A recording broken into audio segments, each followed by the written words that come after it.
qué si puedes soñar? Muy buenos días, buenas tardes, buenas noches, dependiendo de la hora que nos estés viendo. Estamos aquí en nuestro podcast número 5 en Ya Para Qué. Y por supuesto, quienes habla Mr. Simba. Y estamos el día de hoy con una persona, un empresario de mucha trayectoria. Qué gusto conocerle a Marco Ayala. Él es empresario del Cantón Rumiñahui, cuenta con más de 34 años de experiencia en este maravilloso mundo del emprendimiento.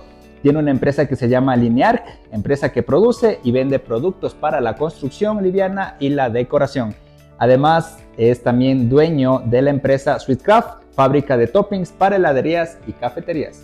Y por supuesto, también tiene otra empresa que se llama Pool Invest, donde dan asesoría contable, financiero, tributario, además asesoramiento para la creación y desarrollo de fábricas. Marco, bienvenido. Muchas gracias. Contento de venir a este espacio y me ha encantado la idea de ustedes que tienen de apoyar a los otros emprendedores. Entonces me encantaría en realidad ser parte de este emprendimiento que ustedes lo están haciendo o de este desarrollo. Qué chévere. Marco, bienvenido acá a nuestro podcast. ¿Ya para qué? Gracias. ¿Ya para qué? ¿No es cierto? Vamos a iniciar ya como introducción, que nos vaya comentando un poquito cómo nace esta historia de ser emprendedor. Muchos años de trayectoria, seguramente donde yo no nacía todavía. Entonces, ¿cómo han evolucionado los negocios, la forma de hacer comercio, cómo era antes y cómo es ahora? Coméntenos un poquito cómo es su historia de emprendedor a empresario. Ya, bueno, voy a intentar hacer un poquito de resumen porque es muy complejo hacerte un resumen de 34 años de trayectoria en las cuales se ha tenido la oportunidad de crecer, caerse, quebrarse, llorar y volverse a levantarme. Entonces voy a intentar ir resumiendo. Bueno, mi historia empieza en realidad de familia, porque mi padre y mi madre ellos eran dedicados al comercio. Entonces ellos se dedicaban a lo que es la compra-venta de productos en el mercado. Pero cuando uno era niño, de pronto, cuando le veían a tu papá que vendía cosas y todo, como que se sentía una incomodidad. Que tus amigos venían y te decían, tu papá ha sido comerciante. Y ahora que ha pasado el tiempo, veo que el ser el comerciante o tener el comercio es lo mejor que te puede ocurrir en la vida. Entonces, nace de la historia de mis padres, que ellos tenían el negocio, y obviamente mis hermanos también fuimos aprendiendo de esa línea de negocio. Luego, un hermano mayor mío ingresa con el negocio de calzado, empieza con el negocio y nos involucra a todos los hermanos. Entonces, al involucrarnos directamente a todos los hermanos, aprendimos el tema del negocio. Empezamos a tener esa afinidad de poder atender a los clientes, de poder mirar cómo se mueve el negocio, y cada fin de semana teníamos como estrategia comer algo especial los fines de semana, porque cuando el negocio iba súper bien, era como la emoción de compartir lo que te estaba yendo bien.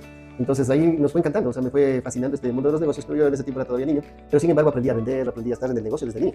Entonces yo creo que desde niño ya empecé a tener esa chispa de la venta, de tratar de entender cómo funciona esto, ¿no? Entonces, luego de eso, ya teníamos 4 almacenes de calzado.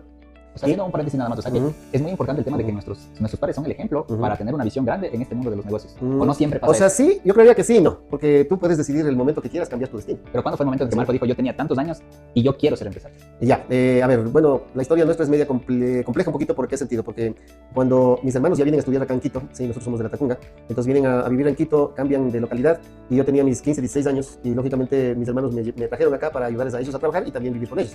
Entonces, al momento que yo vengo, empiezo ya con una mayor responsabilidad, porque yo tenía que trabajar para poder tener lo que se necesite, pues porque ya como que salimos un poquito no del yugo, sino de la relación con mi papá, porque mi papá trabajaba en La Tacunga y nosotros venimos acá. Entonces ahí aprendí del tema más todavía, ya con una manera más formal de las ventas. Entonces de ahí entré a la universidad, y cuando había entrado a la universidad, lastimosamente nos enteramos de la enfermedad grave que le ocurrió a mi padre, me dio cáncer, y un hermano mío me viene y me dice, ¿sabes qué, Marco? Papá tiene esta enfermedad y mira, necesitamos que trabajes con él. Entonces decidimos cerrar el negocio de mis papás y se trasladó a vivir en Quito. Entonces al rato de venir a Quito se hizo socio, nos hicimos socios, y lo bonito fue que yo tuve la ventaja y la oportunidad de aprender todas las experiencias de mi padre. O sea, que él era un excelente vendedor. Súper buen comerciante, una persona excepcional, sobre todo del trato a la gente, ayudaba a todo el mundo. O sea, ¿usted considera que dentro de su trayectoria saber vender, saber negociar, saber hacer es importante para lograr ser un exitoso empresario? Claro, lógicamente, pero lo más importante yo veo de mi padre que era una excelente persona en el sentido de que le gustaba servir.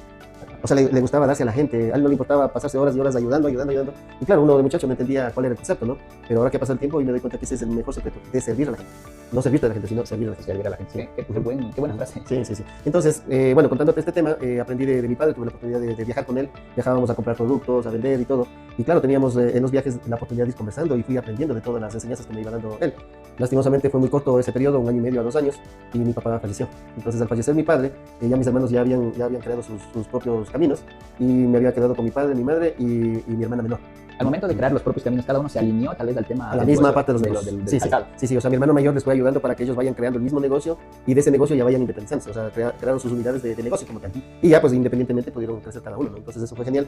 Y obviamente yo me quedé de socio de mi papá, fallece mi papá y a mí me tocó hacerme cargo de la parte económica, que la fue muy difícil porque en el periodo de la época de mi padre que estaba con el cáncer y con esta enfermedad, los egresos fueron demasiado fuertes y prácticamente íbamos perdiendo el dinero de lo que habíamos hecho, íbamos perdiendo, y la verdad que en mi desesperación no sabía cómo, muchacho de 18, 19 años, no sabía cómo manejar la situación. Entonces tuve la oportunidad de hablar con una persona para que me ayudara a ver qué hacer con ese tema. Era justo el tío de una amiga, que era oncólogo, y me dijo, tienen que decirle a su padre la enfermedad que tiene, porque si no, caso contrario, van a seguir gastando y tú vas a quedar con una carga muy fuerte. Eso hicimos, hablamos con mi padre, le avisamos de la enfermedad, y él, al enterarse de la enfermedad, dijo, ya, no quiero más y quiero ir a morir de mi casa. Entonces eso fue una descarga para mi persona, porque ahí todos mis hermanos aceptaron el que teníamos que dejarle que se vaya. Entonces mi papá falleció, y claro, ahí se cerró la brecha de los gastos, porque si no hubiéramos estado mal. Entonces luego de eso, fallece mi papá, y ahí hay la oportunidad de un hermano mío que tenía tres almacenes de calzado, me vende el almacén acá de San Joaquín, y bueno, yo quería como que ya empezar algo independiente, porque sentía que tenía que hacer algo diferente, y vine acá a San Joaquín, o sea, a comprar el almacén de mi hermano. Marco, y aquí hay algo bastante interesante que podemos comentar. ¿Qué tan importante es cuando uno es emprendedor o empresario y pasa este tipo de situaciones de alguna enfermedad catastrófica? A veces uno quiere sacar el dinero ¿de dónde? De la empresa, con riesgo a que pueda quebrar. Entonces, ¿qué recomendaría usted para que no pase? O sea, un tip para el emprendedor que tal vez decida que parte de sus ingresos se vaya a una póliza, a un seguro médico. O sea, ¿qué le recomendaría para que no se gaste todo el dinero de la empresa en una Claro, o sea, hoy tenemos ya los seguros de vida, tenemos los seguros de vida, seguros de salud, porque uno dentro de la planificación financiera tributaria tiene que estar el seguro de vida y el seguro de salud, porque si tú no tienes ese seguro, estos son gastos a veces que no, un accidente, por ejemplo, un accidente complicado, eso te puede reventar, o sea, financieramente, y por eso es necesario incluso, bueno, eso ya luego lo hablaremos, en el tema de vehículos. Nosotros en nuestras empresas, todos los vehículos están asegurados con todas las normas para poder que cuando tengas un inconveniente se pueda cubrir los gastos. Y aquí es algo muy importante el tema de los seguros, porque en tantos años de capacitar a emprendedores, me he dado cuenta que ellos ven el tema de un seguro como un gasto más, no como una inversión. No, y es una inversión. Como que dicen, no, yo para qué quiero asegurar un vehículo si a la larga a mí me representa 500, 600 dólares anuales de pagar un vehículo. Entonces, yo no tengo. Y aquí viene el tema que tan importante es el cambio de mentalidad, ¿verdad? Claro. O sea, pero más que el cambio de mentalidad también es el no conocer los beneficios tributarios, porque por ejemplo, si tú cargas un seguro es un gasto a la final, o sea, contablemente es un gasto, pero un gasto que va a aguantar la empresa, te vas a beneficiar de los impuestos, ¿sí? Porque vas a pagar menos impuestos, pero te estás asegurando la empresa en realidad. Pero cuando yo decido, y aquí viene otra parte bastante interesante de este podcast, ¿cuándo decido yo pasar de emprendedor a tal vez ya a constituir un emprendimiento, tal vez como SAS, como compañía limitada, como sociedad? ¿Cuándo yo sé que es el punto? Porque sabemos que aquí, precisamente en el Cantón Rumiñahui, hay emprendedores que manejan bastante su RU como persona natural. Pero ¿cuándo yo sé que es el momento de constituir una empresa y qué beneficios tendré? Bueno, a ver, cuando tú creas, primero cuando tú tienes ya un negocio validado, es lo importante, que el negocio tenga ya un movimiento, que ya tenga rentabilidad, y en ese momento tú ya puedes cambiarte inmediatamente a crear una empresa. O sea, ahora mira, crear una empresa es muy sencillo, podemos hacer tranquilamente como una SAS.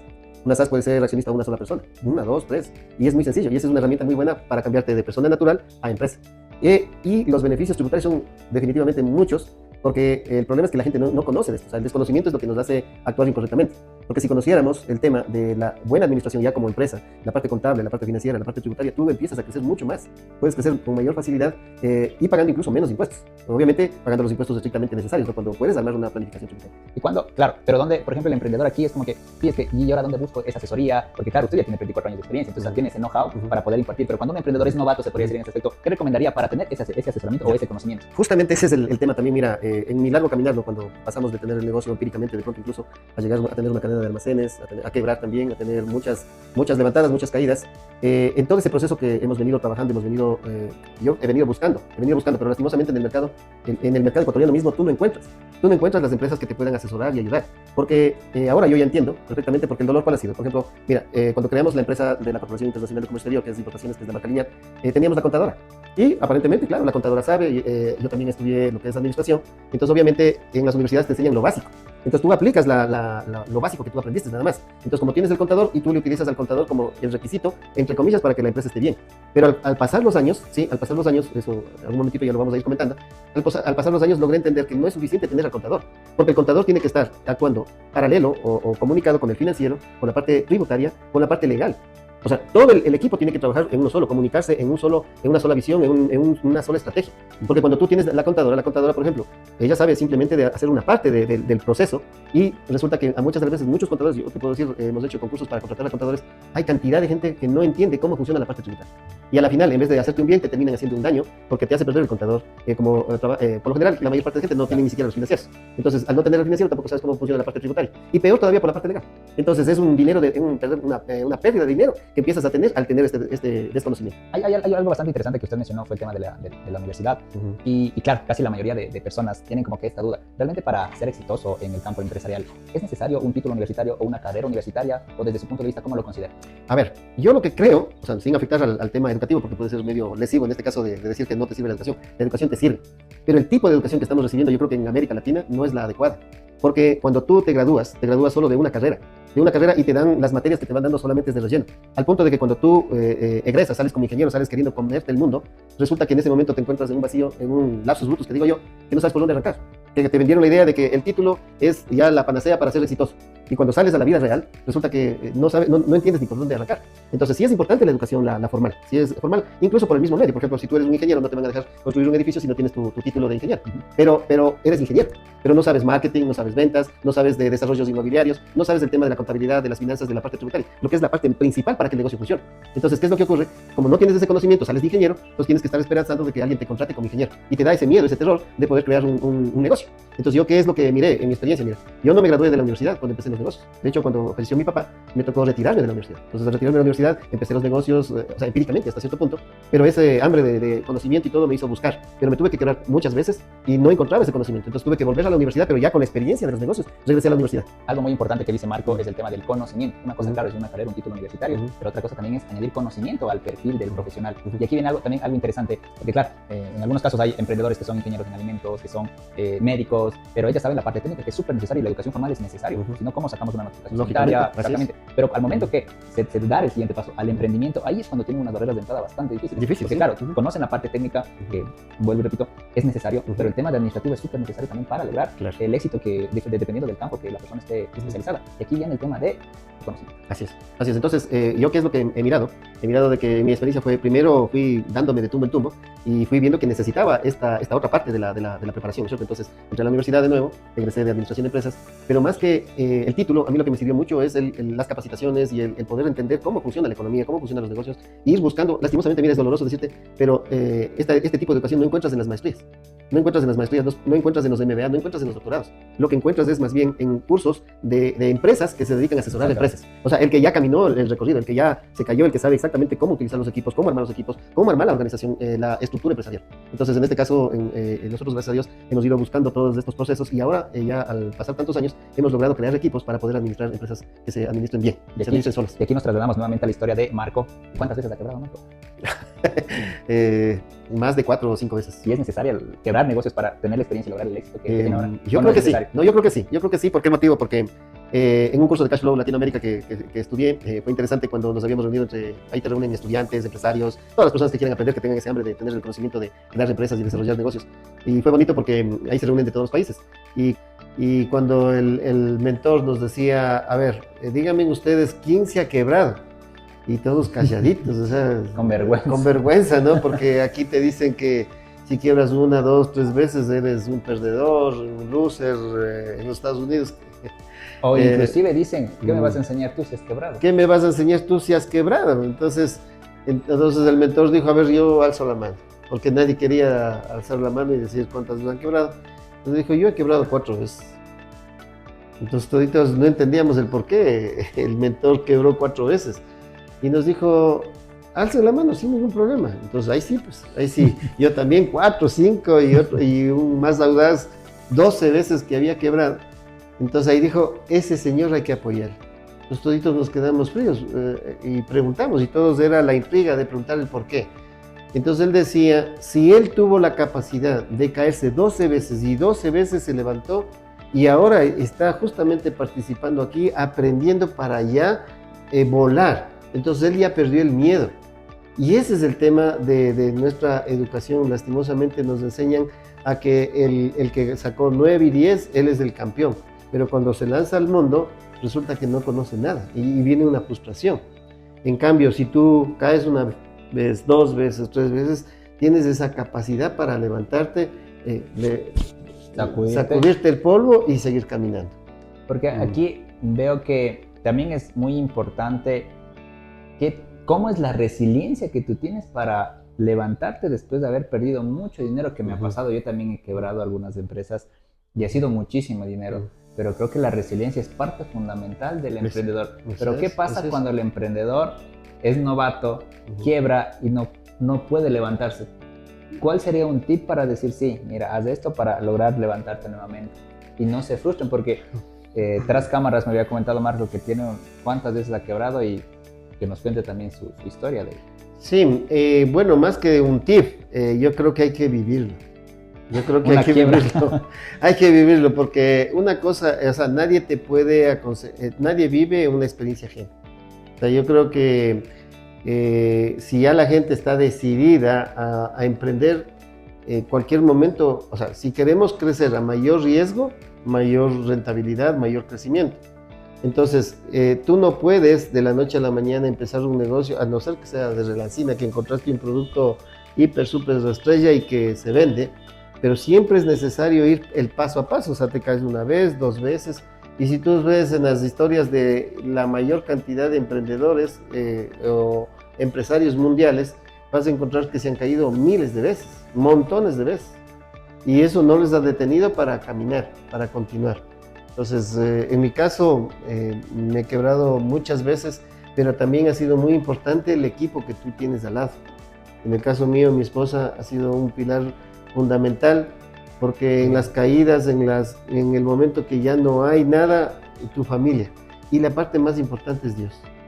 Porque cuando tú caes y ya no, mira, yo veo que las quiebras son bendiciones. Porque en la quiebra, tú ahí conoces realmente tus amigos. Porque cuando tú estás bien, todo el mundo es tu amigo. Todo el mundo quiere participar contigo, todo el mundo quiere, si es posible, llevarse contigo, porque dice, acá hay billetes, acá está todo. Pero cuando tú estás en la quiebra total, hasta hueles mal. Hasta tus amigos corren y se van y no han sido tus amigos. Y en ese momento ves realmente a tus buenos amigos. Es como un depurador de amigos. Las quiebras es un depurador de amigos. Entonces, te quedan realmente los amigos correctos, ¿sí? Y la parte más importante, que ahí tienes la capacidad de alzar la mirada a Dios. Porque con Dios, mira, todo viene, o sea, ahí logro entender de que ese fue el camino mío, ¿no? Nosotros nos hicimos cristianos en ese momento, entendimos de conocer de Dios y nuestra vida cambió en realidad. Cuando buscas primero el reino de Dios y su justicia, y todo se dará por añadidura, dice la palabra. Y ahí logramos entender de que cuando tú dejas todo en manos de Dios, todo automáticamente es como mágico, empieza a la gente a unirse, empiezas a encontrar ese espacio de la gente adecuada para que te vaya guiando en el camino. Sí, y algo muy interesante, el tema también de guiarse por Dios. Hay una cuestión bastante interesante que quiero que nos compartas. Los emprendedores se enamoran demasiado del producto, más no del problema. Claro. ¿Dónde? Y hay unas de las razones estadísticas por cuál el emprendedor quiere.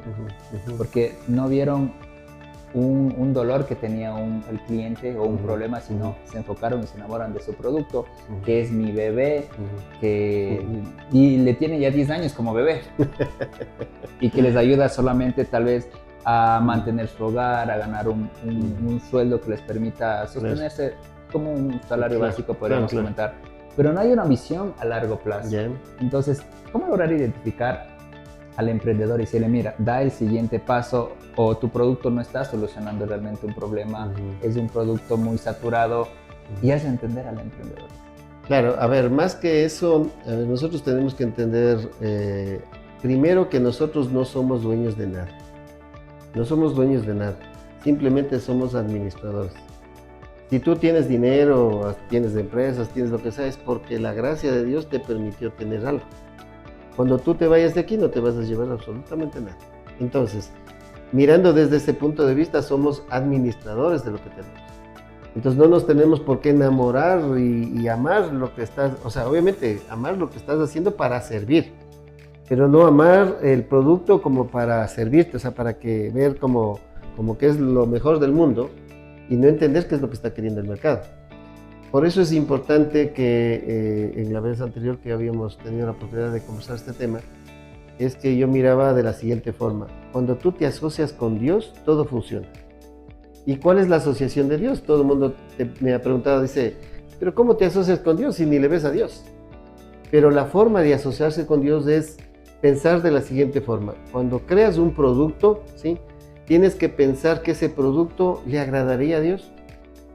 Si Dios tuviera la oportunidad de estar en este espacio, en este momento, viendo ese producto, ¿le encantaría, le fascinaría? ¿Qué opinaría Dios de ese producto? Porque si a Dios le gustaría, créeme que a la gente le va a encantar.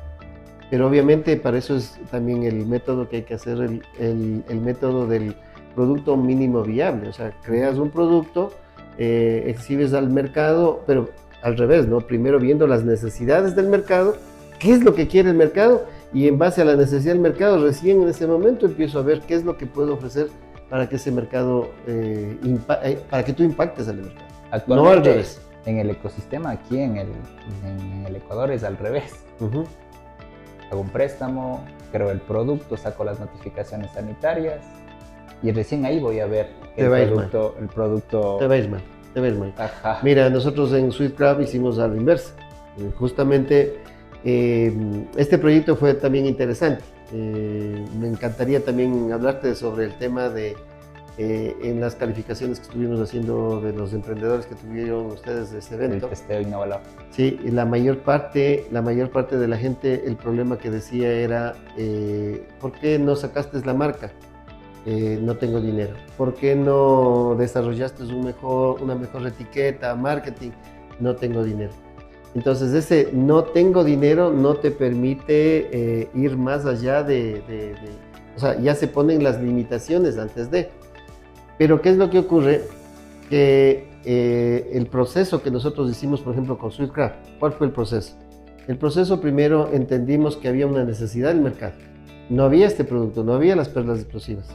Entonces cuando miramos en todo el contorno del mercado, porque es sencillo.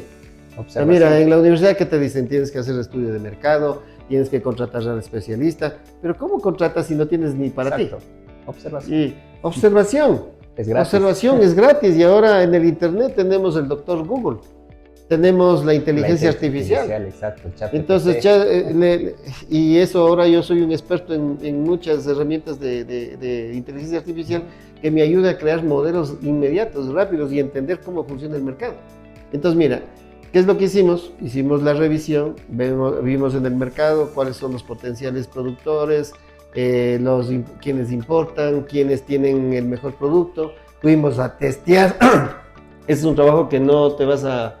¿Ya tenían el producto mínimo viable ustedes o no todavía? No. Lo que pasa es que ya sabíamos primero la necesidad. O sea, ya sabíamos la necesidad del producto.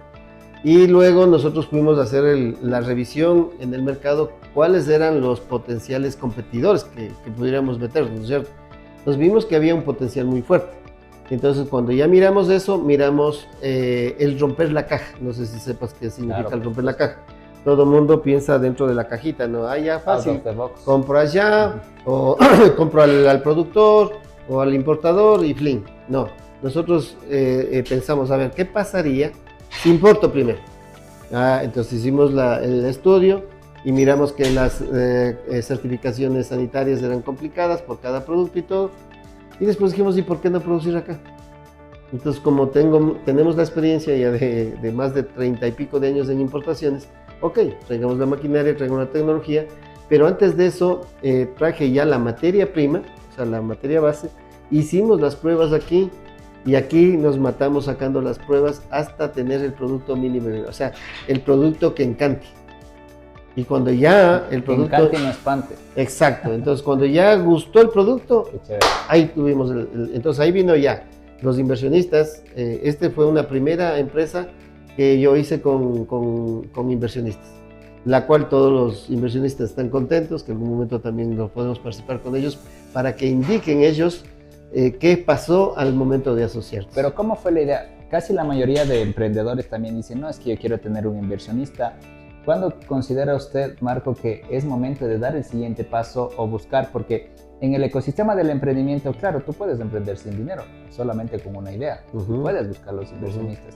Pero ¿cómo hacer que el inversionista realmente confíe en ti? Decir, esta es la solución que el mundo necesita. Ya, justamente, a ver, yo veo que para que la gente confíe en ti, tú tienes que ser confiable primeramente y que hayas hecho, ya tengas tu caminar.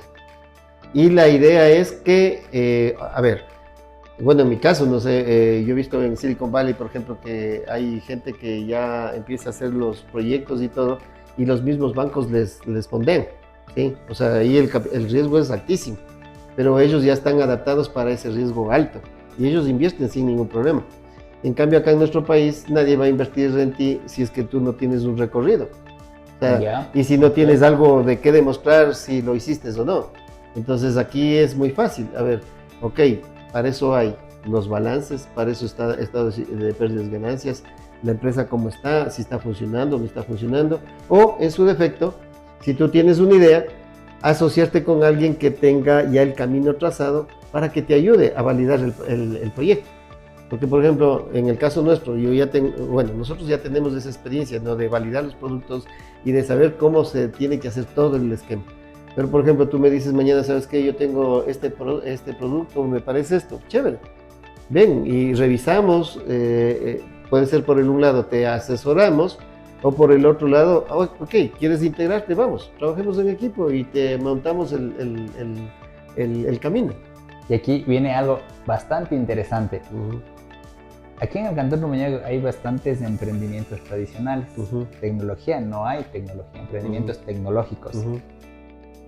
Usted, en base a su experiencia, ¿considera que hay potencial tal vez para sacar un unicornio aquí en el Cantón Rumiñahui? ¿O qué se necesitaría para que sea el primer unicornio aquí en el Ecuador? Porque en el Ecuador no creo que haya un unicornio. No, sí hay. O sea, sí hay empresas de programadores que hicieron aplicaciones espectaculares.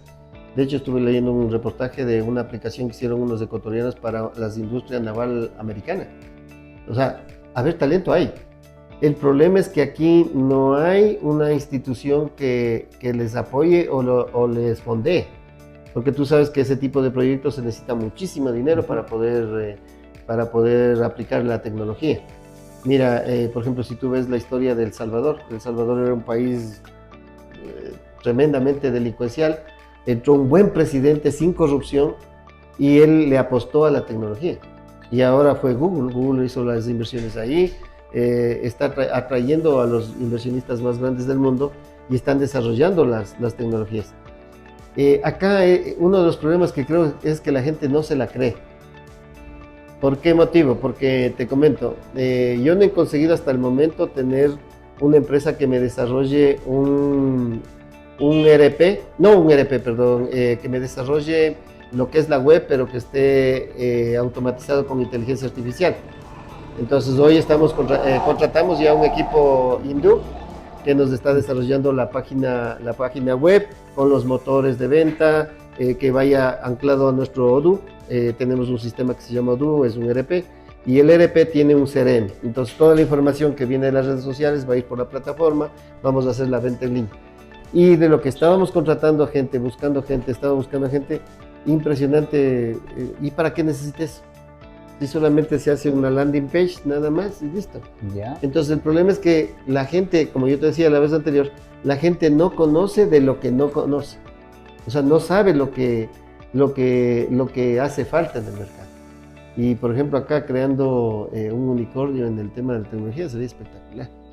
Pero todavía yo creo que falta preparación. ¿Y qué podríamos implementar nosotros aquí en el Cantón, sabiendo que aquí la mayoría de emprendedores es eso, no son productores tal vez de mermeladas, de productos naturales, de miel, de artesanías? ¿Cómo se podría cambiar el chip para que migren a la tecnología y posiblemente un emprendimiento tecnológico de potencia a nivel nacional? Yo creo que hacer ese clic o ese cambio es un paso a paso. O sea, no hay nada complicado en la vida, pero es un paso a paso. Yo creo que primero el tema, lo que ustedes están haciendo, esto de entrevistar a personas que ya han tenido esa experiencia, ¿sí? Es muy importante para que primero les vayan conociendo quiénes son. Segundo, el tema de los emprendedores que reciban esas capacitaciones por este tipo de emprendedores o empresarios, que ya tienen un camino recorrido, que ya saben incluso qué no hacer, qué hacer, para evitarse tanto problema. O sea, no los tumba en tumbo, que normalmente les llamamos. Entonces, evitarnos esos dolores y buscar estos espacios para ayudarnos, para hacer comunidad, para trabajar en equipo. Ese es otro de los temas que te quiero comentar. Mira, yo viajo a la China desde el año 2001.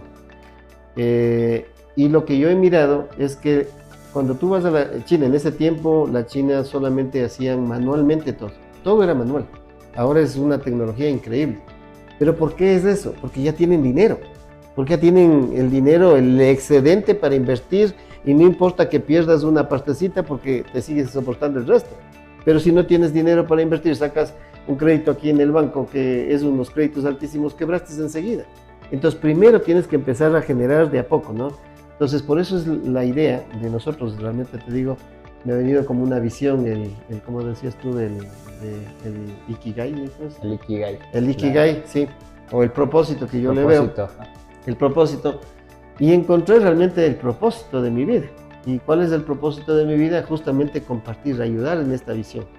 Porque si aquí el país empezaran todo mundo, en vez de tener el dinero botado en una cuenta de ahorros, que por cierto estás perdiendo el interés, te pagan al 4 o 5%, cuando si ese dinero coges, inviertes en empresas que sean productivas, no solamente vas a ser dueño de una empresa productiva, sino tu dinero no va a perderse y vas a ser parte de los negocios y parte de crecer la economía. Entonces mira, si todo el mundo nos empezáramos a crear fábricas y empezáramos a ayudar a hacer más fábricas aquí en el país, créeme que en unos 5 o 10 años cambiaríamos la economía ecuatoriana.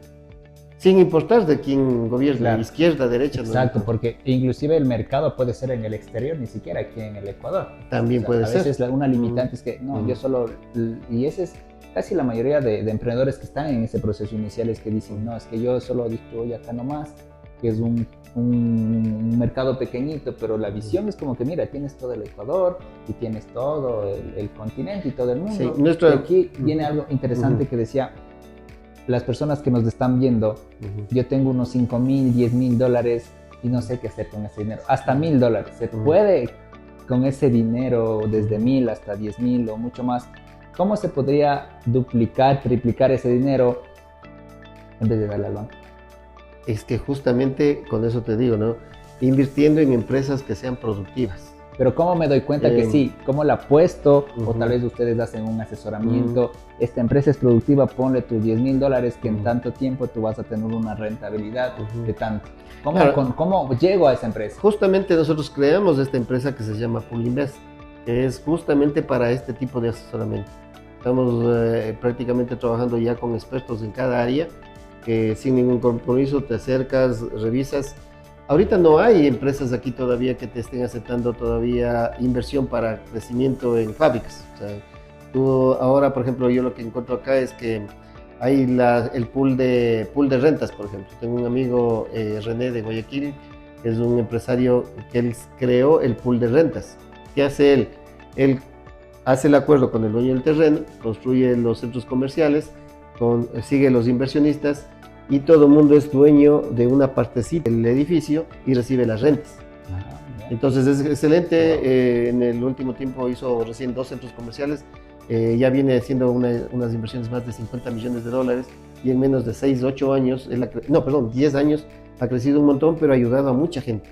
Entonces yo cuando miré esta visión de René, me fascinó y dije, wow, esto es lo chévere. ¿Por qué no solamente invertir en centros comerciales? Hay gente que se está uniendo también para comprar los terrenos, dividen y todo el mundo, venden el terreno, ahí, obviamente dependiendo de la empresa que sea correcta, y te divides la rentabilidad. Ahora nosotros estamos pensando en armar empresas de producción. Por ejemplo, nosotros, mira, como Swiftcraft, ya la empresa ha crecido bastante en un año. En un año hemos sacado ya la certificación, las BPMs, y ahorita estamos haciendo el proceso para traer la maquinaria para incluso producir para exportar. Porque nuestro producto ya está con BPM, o sea, el certificado internacional validado para exportación. Y aquí viene el siguiente punto. Si estamos hablando de inversiones y de crecimiento, ¿es mejor comprar tal vez en la bolsa de valores de aquí, de Quito, de Guayaquil, o una inversión directamente a la empresa? ¿O porque ustedes también ya con su crecimiento no son parte de la bolsa de valores? ¿Es bueno o no es tan bueno esto? A ver, nosotros hemos averiguado en la bolsa de valores, pero verás, para que seas partícipe de la bolsa de valores, primeramente tienes que ser sociedad anónima para que puedas ofertar ahí. Y te piden un mínimo de tiempo, 5, 6 años. Entonces ahí recién te dan la oportunidad y que tienen que tener un valor de mercado bien alto. O sea, la exigencia aquí es exageradamente alta para que puedas entrar en la bolsa de valores. En Estados Unidos tú puedes entrar a la bolsa de valores cuando ya tienes una empresa de un año. Incluso entras a la bolsa de valores cuando ya como startups. Cuando recién estás empezando, ya te fondean. Entonces te apoyan desde el arranque. Acá no. Nosotros ya lo intentamos como CICE, lo intentamos antes de la pandemia, fue como en 2017 me parece, nos acercamos a la Bolsa de Valores para revisar y nos pidieron la bola de requisitos. Dijeron, ¿en cuánto están? No, nosotros financiamos solamente a 5 millones para arriba. Ya, pero claro, ese es en el rol de empresario, pero como persona normal que tiene un dinero extra, ¿es bueno comprar acciones? ¿Dónde me asesoro si es que...? O sea, puedes comprar, eso te digo, puedes comprar acciones de empresas o fábricas que ya estén en el mercado, que ya veas el crecimiento, que tenga la exposición de darte los estados financieros y sobre todo que tenga edificios, que tenga maquinaria, o sea, de ver... Pero es rentable darles eso, les decía, darles, como por ejemplo, entrar como accionista una empresa directamente con ustedes, o tal vez darle a la bolsa de valores, porque sabemos que en la bolsa de valores están las empresas más populares del Ecuador, que es Pichincha, la Favorita, que ya sabemos cuál es el precio del valor por acción, cuál es la rentabilidad que ellos dan. Entonces, ¿pero qué es mejor ahí, a través del banco, debajo del colchón o con ustedes? A ver, si vamos viendo por niveles, eso ya es muy, ¿qué digo? Eso depende en realidad. Por ejemplo, mira, si vamos analizando por banco, tú al momento que lo dejas al banco, ¿cuánto te están pagando el máximo? Si te pagan el 5, el 6, el 7, ya, fortuna. Claro.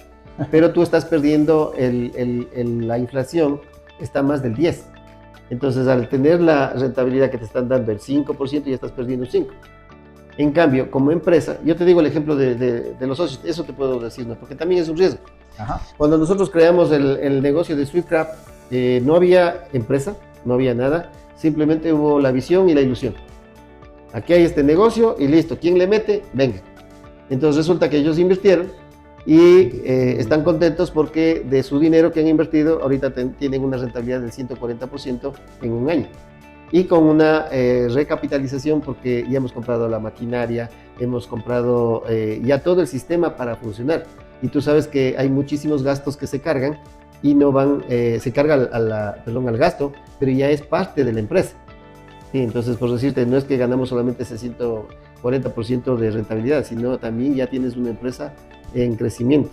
Sí, todos los gastos ya dejaron de ser parte entre comillas, parte de la empresa como tal, porque se generó el gasto. Entonces, ahí es cuando miramos, wow, o sea, podemos generar empresas de esta forma. Inviertes, es un riesgo, pero es un riesgo que hay que correr.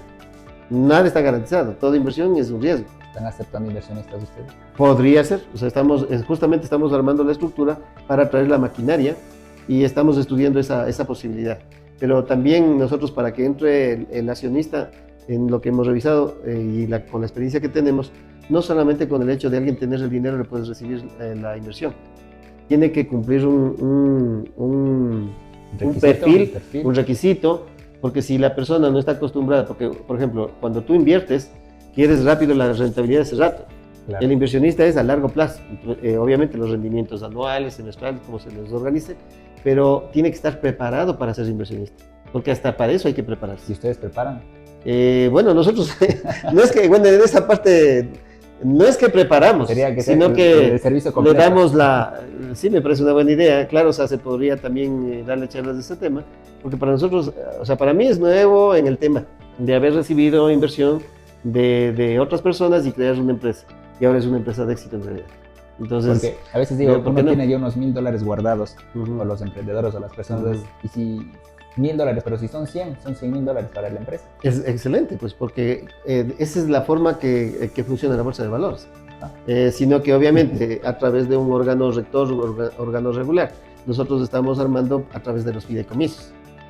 Nosotros estamos armando un fideicomiso de garantía, está garantizado el edificio, y si el inversionista invierte el dinero y no hay problema, no hay el riesgo de que pierda. Claro. Porque en el caso que fue mal el negocio, el fideicomiso respalda y te paga. Y hay algo que también quería preguntarle, algo bastante interesante referente a este tema de los impuestos. ¿Qué tan beneficioso es? Porque la mayoría de emprendedores tienen miedo como que a una constitución de empresa que habíamos hablado en el inicio, pero otras cámaras me había mencionado Marco que se puede deducir bastante los impuestos. Y claro, es un aporte en sí para el Estado, pero también es beneficioso para la empresa. ¿Cómo funciona este tema de los impuestos? A ver, este es un tema bastante interesante que lo aprendí en el grupo de Rich Dad Latina, que es de Padre Rico, Padre Pobre, conocido a nivel mundial. Lo interesante de esto es que cuando logras entender los beneficios que tienes como empresa. Ujú. Dentro del cuadrante del dinero hay 4 esquemas, ¿no? El empleado, el autoempleado, el empresario y el inversionista. Lastimosamente, en el lado izquierdo del cuadrante del flujo del dinero, el empleado y el autoempleado pagan muchísimo más impuestos. Pero en cambio, en el empresario, el inversionista paga menos impuesto y lo interesante, apoya el crecimiento de la empresa. O sea, el gobierno no es que no recibe el dinero, sino que a través de generar mayor recurso, el Estado también recibe un dinero. Entonces, el Estado se beneficia también porque crea más empleo, crea más dinero, más circulación de capital y todo el mundo queda bien. Pero lo importante es que si tú quieres ganar más o quieres crecer más como en la parte económica, es mucho mejor ser empresario e inversionista que estar en el lado del empleado y del autoempleado. Porque a veces dicen, tantas personas se quedan en el autoempleo durante muchos años, pero no ha logrado ese crecimiento. Te cuento algo. Mira, yo era un autoempleado hasta el 2003, teniendo empresa. 24 años. Teniendo empresa. O sea, la compañía nuestra funciona desde el año 98. 98 al 2013 son 15 años. 15 años que yo trabajaba como autoempleado. Yo pensé que era empresario. Nunca me imaginé que por un problema aduanero, un problema que tuvimos de una denuncia que le tuve que hacer a la aduana y todo ese tema, nos pusieron auditoría externa. Y cuando nos ponen auditoría externa, en ese momento recién se nos abre los ojos de que estuvimos haciendo mal en el tema de aprovechar los impuestos. O sea, estábamos pagando demasiado impuesto. Entonces ahí descubro que era autoempleado y ahí cuando viene la empresa auditora y nos revisa, miren, ustedes están pagando demasiado impuesto. Digo, pero es lo correcto. Eso es lo que decía la contadora. Y en ese momento me entero que no era lo correcto. Y incluso estaba haciendo mal, o sea, pagando y estaba rompiendo reglas de gobierno, o sea, las normas legales. Entonces cuando viene la auditoría nos dicen, no, aquí hay que reestructurar esta forma, y ahí es cuando empieza un nuevo mundo de que entendí de que tenía que tener mayor educación financiera y aprender justamente este tema de la libertad financiera que todo el mundo te habla, pero una cosa es que te hablen, otra cosa es que lo apliques. Sí, porque de hecho a veces el libro, bueno, el de Robert Kiyosaki es bastante cuestionado porque habla muchísimo del tema de la economía de Estados Unidos, que aquí en Latinoamérica o en Latam es totalmente diferente. No. Entonces, precisamente por eso quiero ver acá que usted, con base a su conocimiento y su experiencia, nos aclare, es diferente, no es diferente, se aplica, funciona, sí. Lo que dice el libro no sí. funciona. A ver, hay muchas cosas que funcionan y muchas que no. Te voy a explicar lo siguiente, mira. Por ejemplo, en el tema de aprovecharte los beneficios, en el tema de aprovecharte, por ejemplo, comprar tú un edificio, locales comerciales con el crédito que normalmente lo haces, en Estados Unidos tienes tasas de 4 o 5%. Acá tienes tasas de 13, 15% para hacer ese tipo de negociación. En Estados Unidos tú puedes negociar a 25, 30 años. Aquí el máximo crédito que te dan a 7 años. Con esa tasa te ahogan y te matan económicamente. O sea, no puedes tener el flujo del dinero. O sea, tú al momento de trabajar con el Banco Ecuatoriano, lastimosamente no funciona.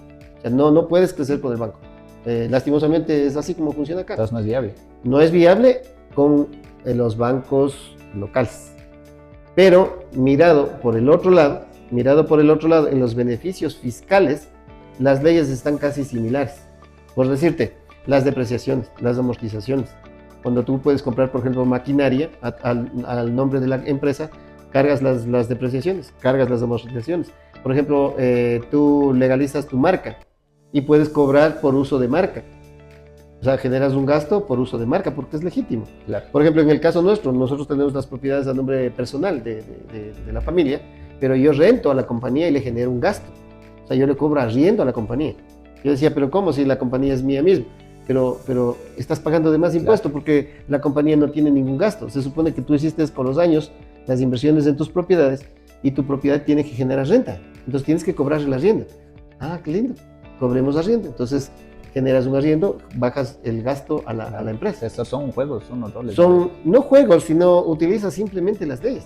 Entonces vas viendo todos los beneficios fiscales que puedes aprovechar, que todas las empresas lo hacen, los millonarios lo hacen. ¿Y por qué no puedes hacer desde emprendedor, desde pequeño? Por eso dicen que el conocimiento es poder. El conocimiento es poder. Entonces, ahora, visto por el otro lado, ok, no puedo sacar el crédito al banco, porque primeramente pagas capital más intereses y eso te ahoga, Claro que sí. te ahoga. En cambio acá, por ejemplo, en la empresa esta, invirtieron los inversionistas, pusieron el dinero hace más de un año. Y ahorita, obviamente, cuando ya vengan las reparticiones, todo el mundo está feliz, pero no tuvimos la liquidez. Esa empresa creció, y ese mismo dinero de estarle dando al banco como capital y más interés que te ahoga, acá el dinero empezó a multiplicarse. Y ahora, ¿quién sale ganando? Todos.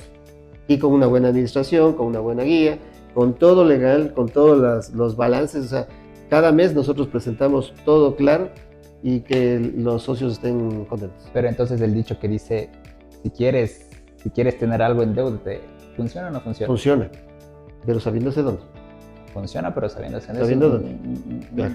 un consejo bastante interesante. Claro, por ejemplo, hoy mira, nosotros estamos mirando la posibilidad ya de crear una empresa en Miami, ¿sí? Porque dentro de CCI somos importadores. Armas en Miami, creas el movimiento económico en Miami, puedes sacar tasas de interés de 3-5%. Y el interés de salida de divisas, cuando pagues ¿cómo es? O sea, cuando ya te presta Estados Unidos el dinero, entra el dinero. Y en ese momento se hace un legalismo en el cual tú recibes ese dinero y ese mismo dinero que entró puedes devolver sin pagar los impuestos, el impuesto a la salida de divisas. Por eso le decía, más que todo es el conocimiento de cómo se trabaja, se podría decir, para Exactamente. tratar de beneficiar más a la empresa. Bueno, Exactamente. miren, realmente muy buenos consejos del día de hoy que hemos tenido con Marco. Vamos ya a finalizar nuestro podcast súper interesante. Tal vez algunas palabras al emprendedor que nos está viendo o a la gente que está en ese pequeño escalón de crecer como emprendedor. Bueno, como última recomendación, yo creo que si tienen la idea de crear un emprendimiento o algo, háganlo, pero compártanlo. Hablen a las personas adecuadas, porque también eso es muy importante. Porque a veces cuando yo tengo la idea de un emprendimiento y voy y dejo a la persona inadecuada, el día de mañana te armaron la copia y mal. Eso me ha pasado. Muchísimas veces me ha pasado que ha habido la copia, pero la copia mal.